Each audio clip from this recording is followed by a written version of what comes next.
Hello and welcome. My name is Gert Mellak from SEOleverage.com. This is episode 18, and today I'm really happy to welcome a special guest. Very often on these shows, we talk about how we can grow our own business, and very often it's not only on our own side how we can grow it, but it's other sides. Welcome, Jaryd Krause from buyingonlinebusinesses.com. Thank you so much for taking the time today.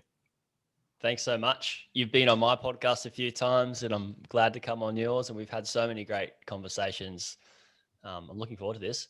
Absolutely, so am I. I'm really happy about us being connected more and more because I learned so much about the buying and selling website space, which is definitely one of the growing industries. I think when it comes to online businesses making money online, we have seen sites like Flipper.com getting more and more popular, Empire Flippers, other sites out there. Being essentially the middleman between buyers and sellers, we see more and more people buying websites in order to get out of their day job, buying a website with some investment and trying to make money on a regular basis, or buying a business that already exists. So this is really interesting. People do not start from scratch so much anymore as they did maybe a few years back.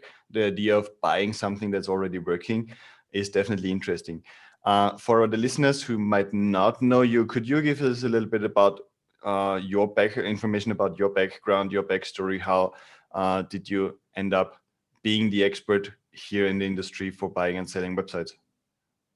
Sure. I won't make it a big, long story, but I was the guy who wanted to get out of my job as well, And it's just, I used to be a plumber, right? So I used to be a plumber and I hated it. Big hours commuting to and from work, a couple of hours a day. And um, I did this whole, all right, if I want to make money online, I need to start my own online business. And the reality is that 90% of startups fail. And I tried two startups, I failed them both. And I went back to plumbing with my tail between my legs and thought, all right, I've got to work something out here. And I came across that stat that 90% of startups fail. And then I thought, well, how can I buy one of these businesses? And then I found this website Flipper that you just mentioned. And there's all these other website brokers like Empire Flippers and FE International. And so what I did is I took a little bit of my money and my savings that I had in the stock market and I bought my first website business, and it did exceedingly well. We got a 30% return on investment in the first year, and it just kept Wow. growing. And then I bought another one. I got a better ROI, and then I bought another one. And then pretty soon I had three businesses, and I was off traveling around and surfing around Central America and South America. And I was at a business retreat, and I was trying to grow my businesses, and then everybody else was trying to start these online businesses. And people started asking me like, well, hang on a second, how do you buy these? And then I found that there was a real need for people wanting to purchase those businesses. So then I created a process and a system and have that community and the podcast and all that stuff that we have today, where we teach people to buy the website businesses. That's amazing. So you essentially have a membership also for listeners if they're interested in this buying, selling website space. They can head over to buyingonlinebusinesses.com and become a member of your community where you essentially teach this stuff, right? On what to take into account, how to make strategic purchases, sales, things like those. Yeah, sure. Like if people want to like maybe first just go away and check out some of my content on YouTube and Mhm. on my podcast and see if you like my vibe, and then if you feel like you want my help to buy a website, yeah, I have the zero to hero sort of course. I initially started because I wanted to help tradies in Australia get off the tools as well, Mhm. and then we started rolling over to other countries, America and Europe and the UK and stuff like that. Now we help everybody from all walks of life. So yeah, if people are interested, they can just check that out. Awesome. That's amazing. Today, I want to talk about, first of all, about buying websites. We're going to talk about selling them afterwards, but buying websites, I think, is really interesting for two reasons, really, from my point of view as an SEO consultant. So we have one person right now starting a site. It's a phishing site, for example, and they were planning to start from scratch. So my suggestion was to see if there wasn't an existing website in this space they could really purchase. to save them Mm. or give them essentially a head start. So what happens usually in SEO is when you start a project, your site is in the so-called sandbox, which Google denies exists. Essentially what happens, that if it exists or not, what happens is that Google doesn't trust the new site. So they need a lot of signals around this new site, links, social signals, etc., to start trusting the site enough to start ranking it. And before it ranks on page one, you're essentially not getting traffic. So this is very often the time span of a few months, which is what people are not really taking into account, right? So they start a business from scratch, spend a lot of time creating this initial content, and wait for this period to for Google to start sending them traffic. And purchasing an existing site essentially is a little bit of a shortcut here. So we can purchase an existing site, even if we slightly go off the main topic this site has, it's still a site that's already ranking, that Google already trusts. And if this is in our niche, this might be an interesting option. The second thing I would see is strategically saying, okay, there is a competitor, or there is a site, maybe not even a competitor, but a site that gets a lot of traffic in my industry where I want to be dominating, and this site might be open to purchases. Would you say these are like two valid reasons in this space? Yeah, it's the first one is incredible, and this is why I got started, is because Mm. it can take some serious time to get ranked, and Google just really puts you through some rigorous tests, like you said. Is, you've got you create your content, you try to get ranked for keywords, then you've also got to make sure that you're an expert in that particular niche, and show Google that as well, so you can build that trust with Google, and also build that relationship with the new viewers that are coming to your site. And it takes some serious time. And so you basically, when you buy one of these sites, is you're buying authority, right? You're buying something that has authority and has a proven track record, and Google's already put it through the test, and you're buying something that has been through the test, that Google's saying this is valuable, this is worth us ranking and pushing traffic to it. And that's a very attractive thing, because like you said, it takes a serious amount of work before you end up retrieving a return on your investment in content and SEO. And then the second one is the strategic buys is quite cool, where what you're basically doing is you're buying a part of the market share. You're taking over particular market share when you're doing a strategic buy. For example, I've got a client in my mastermind who owns quite a successful business in the medical niche, and has a medical apparatus, and they're doing very well, and they want to spend some money and buy market share. So they're looking at buying content websites that are ranking for great keywords and have a bunch of traffic, have good SEO. They want to buy those types of businesses in that medical space, in that medical niche, with that apparatus, so they can buy market share and buy traffic. And instead of like buying YouTube ads and Facebook ads and all that sort of stuff, Mm-hmm.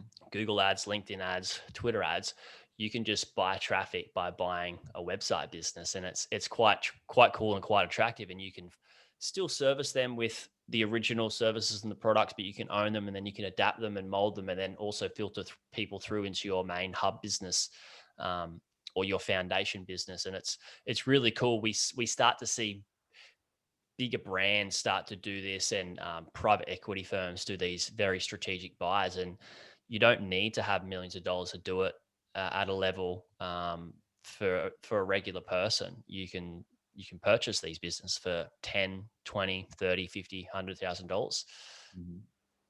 It's absolutely fascinating, really, because I love that you bring up the ads budget people spend, because very often you're going to see startups worrying they're not getting traffic, so they spend Mm, a few $1,000s in the first months on ads just to bring in traffic and see their site moving, see their analytics moving, see their conversions going up, maybe making a sale once in a while. But essentially, if they take this money and say, okay, I'm going to purchase a small website, $5,000-$10,000, it's probably, and I have an asset really that I can build upon, it might be also a fast track, but a better long-term investment, right? it really is, because when you we were just talking about this before, is my Facebook ad account got shut down. So I'm wanting to purchase traffic, right? I'm wanting to purchase traffic, but I actually can't. But if I own the traffic, it's a different story. Mhm. So if I went out and purchased that part of the market share, then I could, I could own that traffic. Yeah, we're still, got to make sure we're ranking in Google and all that sort of stuff. But I own that traffic that's coming to that website. And if Google decides to, have a bit of a hiccup and change the algorithm a little bit, we can alter things and change things with our SEO Gert. But we've also got an email list that we can send traffic to our site as well. And um, one of your good buddies talks about owning the race course. Yeah. And that's what we want to do, is we want to start to own the race course and buy, strategically buy traffic and businesses. Yeah, big shout out to James Schramko here. He essentially came up with this concept, and if somebody doesn't know the concept, it's really all about owning the properties you're leveraging for your business. You don't want to depend on a single property that could go away tomorrow. We see Google in Australia talking about leaving Australia due to some legal restrictions. They had issues in France. We see Google can be offline for hours. We had Google Drive, Google Suite being offline for almost a day a few months ago, I think. Even big services can go away. Big services can get legally in trouble. So we never want to rely on one sole channel. I say this also because also SEO shouldn't be the only channel you guys are having your traffic on or get your traffic from. We just had a Google update. We saw a few sites being hit really heavily, and this is probably something that makes potential site owners worry a little bit. So now, I know, Jaryd, you're very big on due diligence. You have your own framework, your own processes, etc. I'm not going to ask you to put everything out there on the podcast, but there are a couple of things you could share with our audience, which they should be especially taking care about when evaluating a website before purchasing it. Yeah, there are a fair few things. I'll keep them into a condensed form, and I'll talk very high level. In that framework, people can get into the nitty gritty Right. and quite tactical. But one of the main things is, so we've got traffic SEO. Traffic due diligence, SEO due diligence, marketing due diligence, and financial due diligence. Now, the traffic due diligence and the SEO due diligence is very, very important. And we've even had, you help us out with a purchase of ours, Gert, looking at, the SEO and doing a little bit of due diligence in that area and making sure everything ticks the boxes. Now, talking about traffic, we need to get access to Google Analytics, which a lot of people listening will know what Google Analytics is and probably know what Ahrefs is and SEMrush and all these tools are. We need to go into Google Analytics. We need to be checking, all of the traffic coming from one single source, just from Google Organic, right? Or is it some coming from another SEO source, which could be Pinterest, right? And then are we getting a bunch of direct and working out where's the risk within that? So a lot of sites, content sites specifically, like blog sites and niche websites, they're very reliant on Google traffic. So we need to be working out how can we minimize/decrease that risk. Also, when a content site has 90% of its traffic coming from Google, we need to be looking into the Google Analytics to understand, where is all that traffic going throughout the website? Is there only one or two pages that bring in majority of the traffic? And if so, that's coming back to owning the race course, is like, we've only got two traffic streams, which means we've got two revenue streams. Because if one or two of these, which say one brings in 50% traffic, one article, one page, and then another one brings in the other 50. If we lose one to Google debunking that keyword or that page, then we can lose 50% of our revenue as well, if we're using ads and affiliate links. So checking out the Google Analytics and checking out the traffic is really important. Looking at the spikes, the dips. And the main question I like to ask throughout due diligence, Gert, is why, right? Why is that spiking? Or why did it dip? Right. And it's not just to know why did it dip so I can prevent that happening again with the traffic, but also asking, why did it spike in that certain month or that certain period of time? Because when we know why it's grown, then we can do more of that to grow the business. So we're looking at not just risks, but we're also looking at growth opportunities as well at the same time when doing due diligence.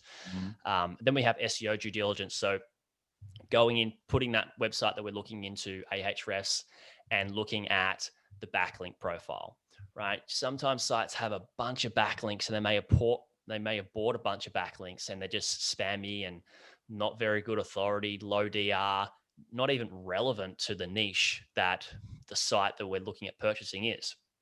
And as you guys know yourself specifically, Gert, is that Google really dislikes this. So you could be up for another penalty from Google. So traffic due diligence, SEO due diligence, really important. And then we have marketing. So we need to be looking into the Facebook accounts, the Google accounts, and seeing what's working and what's not working and why. Also asking, what sort of results is this marketing getting? What's our cost per acquisition, right? Can we predict how much we're making in profit and how quickly we can scale this business if we know our cost per acquisition price? So then we have financial due diligence as well.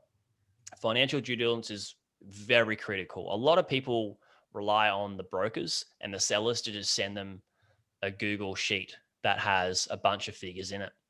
Now, anybody can give you a Google sheet with a bunch of figures in it. That does not mean the business is making that actual amount of money. You need to be able to get access to the business's merchant account, or if they're using AdSense, their account or their affiliate account. Now, you don't have to have admin access, right? You can just have viewers access like you would get with Google Analytics. So those 4 things are really, really critical. You need to be able to verify a lot of the things throughout due diligence. And I could go on and talk for hours and hours and hours and get into all these different things within and under SEO, traffic, marketing, and financials, but we don't have time for that, unfortunately. I definitely appreciate it. I think you have been sharing much more than I expected you to share here openly. I really like that you say to ask why. This is my team probably, when they listen to this, they're probably going to laugh, because I'm more focused when I train people in SEO. I'm more focused on the why something is important than really on the how, because the how we can then figure this out, have our internal processes step by step. But if I have a person that doesn't understand why we need to optimize a meta title, why we need to put in an alternative text, why we do internal linking and link a certain page to another one, we have a real issue. And this is where very often when I check out sites from Flipper for myself or some of your sites or in general a site that seems to be doing really well, I try to ask why are they there. And sometimes we see sites, and I have been auditing many sites after the last December update, for example, on Google that had a drop that came to us then to audit the site and see what needs to be fixed. I have to say that many of them did not deserve the traffic they had. So the question of why does this get this traffic, and if I can't really justify it honestly and say, okay, this site is amazing. I remember one of your sites we checked out where I said, look, the site is amazing. You never know if it's going to drop a bit, right? Because Google just shuffles the cards and then might bring it back up a few weeks later because they got something wrong, etc. You never know if it's going to drop or not.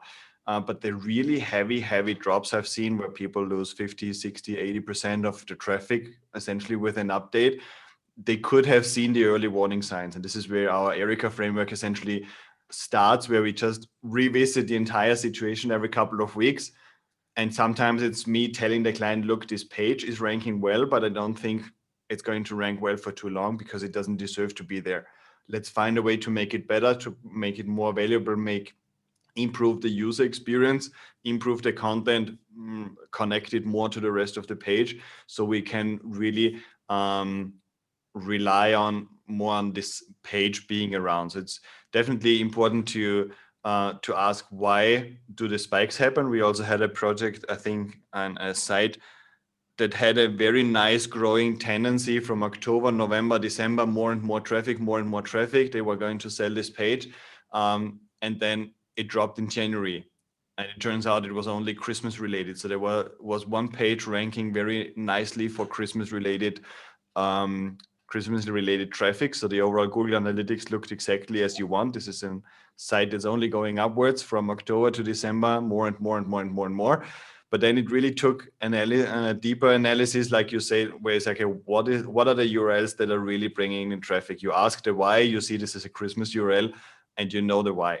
And you can then say, okay, apart from the Christmas URL, everything else is below 2% traffic, and you have a very good feeling of what the real value might be, or it can at least give you a leverage when you negotiate with this seller and say, look, nice progression, but we know what you already know, that this is only Christmas related, for example. So I think this is a really good point on traffic in general. On backlinks, backlink profile analysis is a little bit tough. I think very often it takes specialized tools and probably some SEO help to really dive into backlinks a little bit more, but we can see some things are just really, really obvious. So if they get links from completely unrelated sites, it might be a red flag, right? Oh yeah.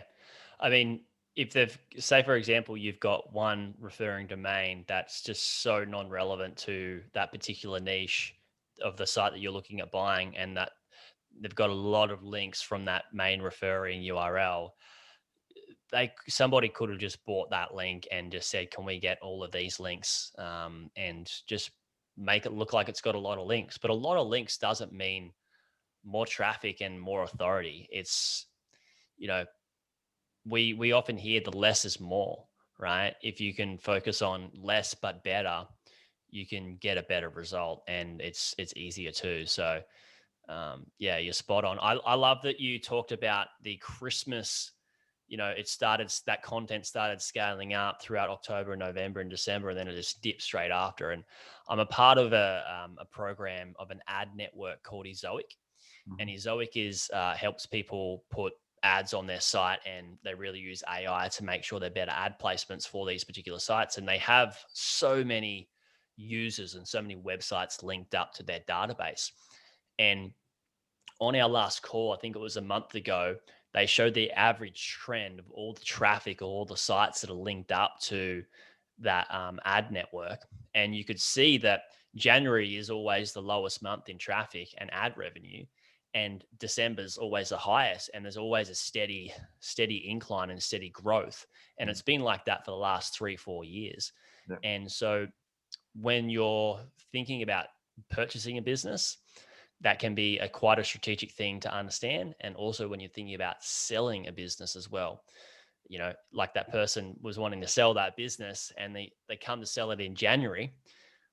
Well, it's like, well, how come most of the back end of last year was really good, but now it's not? And some people just go, well, maybe it's a Google thing, and they don't actually understand that that's the cycle that a lot of these websites go through. Absolutely. I think that's a very, very important point. So the other thing I really liked was predictable profit through marketing. I think this is something most people are not paying attention to. So the portals, the sites, Flipper, Empire Flippers, FA International, they all usually show what or tell you what the revenue is, or the site owners tell the platform what their monthly revenue is. But obviously the relevant revenue depends on a lot of things, and essentially on the rankings the site already gets. And the rankings then again depend on backlinks, etc. We have seen examples, not sure if this happens too often, but we have seen examples where a site suddenly right after being sold lost a few links, where you could kind of tell that probably the seller probably rented a few really good links to increase rankings, sold the site, and then stopped those links being ranked. And a lot of links that suddenly stop pointing to a site are probably not the best signal you can get from Google. So due diligence, I think, is extremely important. I think it's extremely complex. So having a good framework where you really analyze all the steps before you make a major investment, I think is definitely something that's really, really interesting. Where do you see the affiliate space go in general? So the reason I'm asking is because I've seen very typical affiliate sites. And when I see typical affiliate sites, I'm talking about a site that has no contact page, that has no about page, that has no phone number, where you have no idea who is behind it. It's just full of offers, product comparisons, and links to Amazon. Where do you see these sites go? Nowhere. I see them going. I think it's only a matter of time until Google, as you know, is going to just say, look, how can I present this to our users when they ask a question over something that's far superior, where somebody has an established brand in that niche and they're the author of this site and they've got accolades and certificates and stuff like that. How can I actually produce this, put this in front of a user against that person with a good brand and a good DR and all that sort of stuff? What scares me is that a lot of people there are a lot of people that just start website businesses and then sell them. They start them to sell them, and that's their business. That's their business model. That's how they make money. And it's very easy to start websites, rank for certain products that they can see in a particular niche, and just do the 10 best of things. And I actually saw a fair few times last year that there was like 10 best of whatever.com, 10 best of this niche.com, 10 best of this. And, even just the 10 best of technology. And it could be something from all the way from TVs down to smartphones and Apple Watches. And that's super broad. It's too broad. And when you've just got a site that's just reviewing the best of things, then how can you actually have trust in the person that's reviewing it? And that's what's really important, I think, not just for Google, but for the user now. So I can definitely see that these affiliate sites are going to be left behind. And I'm really glad, because that means a lot of people that are starting these websites to sell will no longer be able to do that method, right? Create those types of businesses. Overall, online businesses are going to get better, especially in the affiliate space, especially in the ad space. And I'm really excited about that, because I like to tell people not to just get a good deal on a business, but I like to follow what Warren Buffett says. He says it's better to buy a good business at a fair price than a fair business at a good price. And we don't just want to get a deal. We want to actually find something great. And these sites that are just flogging any affiliate product are not great. Without, you can't hide behind a screen anymore. And I'm really glad about that, because when you can hide behind a screen as a website owner or a business owner, then nobody can be accountable, right? Nobody's accountable to that entity, and that's just not good for us as consumers or website traffic at all. And I'm Yeah, really glad that they're going to be left behind. I definitely see it in the same way.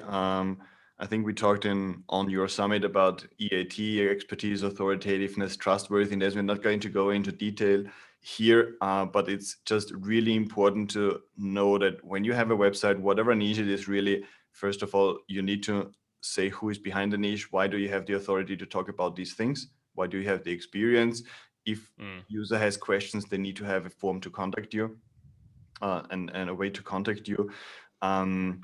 And I also think, and this is what I'm seeing, that anonymous affiliate sites have an expiry date that's going to be rather in months than years. We have seen huge drops of these kinds of sites. And many of them have clearly been built with the intention to sell them. So this is essentially the flip side of or the other approach, right? So we recommend buying an existing business because you save time. Others focus on building something from scratch to sell it as soon as possible for some profit to get rid of it before it drops. So we definitely need to do our due diligence. I want to touch upon one more aspect I think that could be interesting for our audience. Most of my clients, most of our audience are site owners and business owners. They want to grow their own business. They have a site, and Google is one of the main traffic sources and one of the main channels where they get leads and sales from. But at some point, I also talk sometimes to people who kind of lost momentum on their website and would want to move on. And then the question of whether the asset they have been building over many years, can be really sold and how to go about this. So I was wondering if you could speak a little bit to that particular case. And ultimately, everybody wants to get the highest price for their work, essentially for their business when they sell it. Are there any things they should that are really going to drive the price up? They could pay attention to ahead of time and say, okay, I want to sell this business during this year, but we are in March. Are there any things I can do to increase the value of my business until I'm ready to sell it? Yeah, there's so many things you can do. I don't know where to start, but let's start with the not actually growing your business. So I know that sounds counterintuitive. A lot of people are like, I want to grow this business as much as possible in the shortest time frame so I can get a really good sale price. If you take your if you take that energy you have towards growing that business to sell it, you could still make just as much money, if not more money, by de-risking the business. So sometimes people say, Jaryd, I want to buy this business, I want to grow it this way. I say that you could flip a business, you could buy it at X price, and all you'd need to do to sell it at a higher price is just take away some of the risks. So for example, if your site has a lot of traffic coming from one single source, right? Or, say 2 of those keywords, make sure you can get some more keywords ranked, right? Not only is that going to help you grow, but it's also going to de-risk the business. And the less risky your business is, the higher somebody's going to be able to pay for it, right? Like I said before, what Warren Buffett says is it's better to buy a good business at a fair price than a fair business that's got risks at a fair price. So what I and a lot of my clients are looking for is really good businesses that have very little risk. So you don't really need to focus on just the growth strategy alone, but often the risk minimization strategies are going to end up being the growth strategy anyway, and it's going to help you get a higher price for your business. There's also a fair few other things that you can do as well. One is something that we talked about and alluded to previously, is that if you know that you've got a seasonal business, then sell it at the right time. Sell it when it's going through the season and before that season actually ends, because then that person who is purchasing the business knows that they're still going to make a bit of ROI quite quickly, and you can sell it for quite a decent price. Another thing a lot of people like to do when they're selling a business is they decrease the expenses, right? Now, I'm not talking about what you were saying before, is renting backlinks for a certain period and then just stopping that and decreasing that expense. That's not a good evergreen strategy for a business at all. And so what I'm talking about is that if you've been ramping up content over 6 months and you want to sell your business after another 6 months, after you finish ramping up content, and slowly roll out and decrease the amount of hours that your team's doing, right? You can decrease the amount of hours that your team's doing, which can minimize expenses, and you can remove some of the tools that you don't need. So a lot of people that are selling content websites in a particular niche, they may have had 2 or 3 VAs writing content, keyword research, doing some backlink building and some outreach.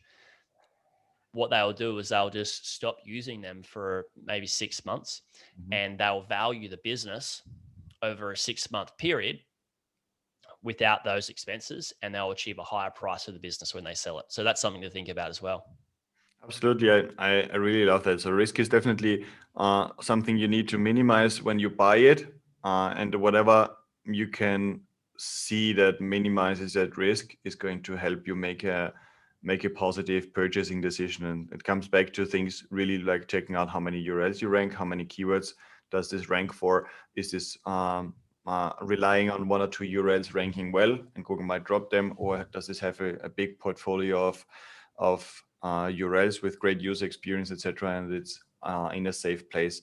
Mentioning user experience here probably could be something also, if we talk about de-risking a business, increasing the user experience should not impact rankings you have negatively, rather positively. So styling, formatting, structuring, adding tables of contents and things like those we really like these days to navigate from a mobile phone, mobile optimization, etc. I think all these things are definitely things that can be the focus and are ultimately also going to grow the traffic, because Google is going to give you the benefits for an increased user experience, faster site, etc. And it doesn't necessarily be more content or more links just to drive those rankings. There are other things that you can do to automatically de-risk this this aspect. So I think we got a lot of learnings here. So starting from strategic purchases, purchasing sites to increase market share. So we don't always have to build something on our own site. We could purchase a site and connect this to our affiliate network and get leads from another site, or we can merge them. We can purchase a website and then decide, do we want to redirect certain articles from that site to our articles on our site, or do we want to keep the different brands alive? But strategic purchase is something I think only big investors think of, but sometimes even for smaller businesses, it might make sense to spend $5,000 or $10,000 on an existing business that's already ranking for 20 queries where we want to rank, and save us countless hours and money on link building, on team, etc., to build up this asset. We talked about due diligence, where the big why is really the big thing. So we want to ask, why do I not see the full history of the traffic, for example, and only the last few months? Or why did this dip? Why did this have a spike in traffic? Use the tools, get some expert advice. Take a look at the marketing. Is there a predictable strategy? Does it only rely on SEO or other marketing channels that are also driving traffic here? And also in terms of financials, trust the seller, but verify. I would say trust the data, but ask for verification. Ask them for, it's probably fair to at least ask for a screen share where they show you the affiliate account or show you the Google Search Console, etc., on a screen share, and you can verify if the things they state are really relevant. And then when it comes to selling your own website, I think it was excellent advice to lower the risk rather than aim on growing it a bit more. And I think this is also something that relates a little bit to the brand. So whatever you can do for your brand in this period to be stronger, be more well-known, maybe more searched for. If the brand of the website gets a lot of search hits, it just ultimately speaks to the brand, and Google seems to have a very strong shift towards bigger brands or bigger or well-known brands. I remember I think it was Gary Vee, I heard years ago saying, ultimately with all the Google changes, artificial intelligence and all the competitors, etc., it's going to be the brand that really counts. And I think I'm happy to see that also in the website flipping space, this starts to be a thing. So forget about the anonymous websites that make a few $100s every month. Try to build a real business you identify with, where you provide real value.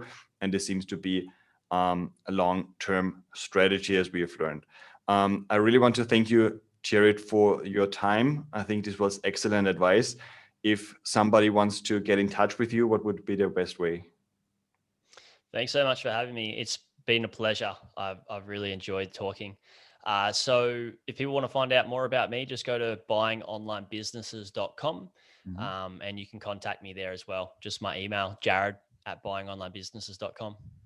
Perfect. Well, thank you so much. If you're listening to this show and you're interested in getting into the buying and getting more information, definitely check out Jaryd's podcast. There is gold in there in every single episode. So definitely take a look at this. If you think you are about to purchase a website, also count on SEO Leverage to maybe help you with the due diligence. Jaryd has an awesome framework. We sometimes work together on checking out the SEO part of things, and can definitely help, especially things like backlink analysis, etc.